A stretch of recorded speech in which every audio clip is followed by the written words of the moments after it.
आंतर्जातिक विमान सेवार आरंभ ओडिशावासी बहुत दिन जो स्वप्न थिला एवं से आकांक्षा थिला आशा थिला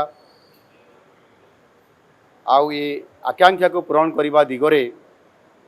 आउ एक उच्चतर निश्चित भाव में सोपान आज ओडिशा विमान सेवा क्षेत्र में आरंभ करिछि। माननीय यशस्वी प्रधानमंत्री नरेंद्र मोदी जी मार्गदर्शन एवं केंद्र सरकार सहयोग आज राज्य सरकार जो ये बड़ कार्यक्रम न्यू डेस्टिनेशन पॉलिसी अधीन यही सेवा आरंभ करा जाइछि।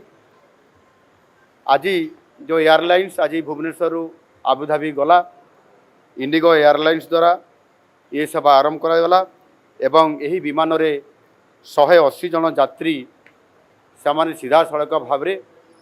भुवनेश्वर रु आबुधाबी को जीवार बहुत बड़ा गोटे अपॉर्चुनिटी आज से पाइले।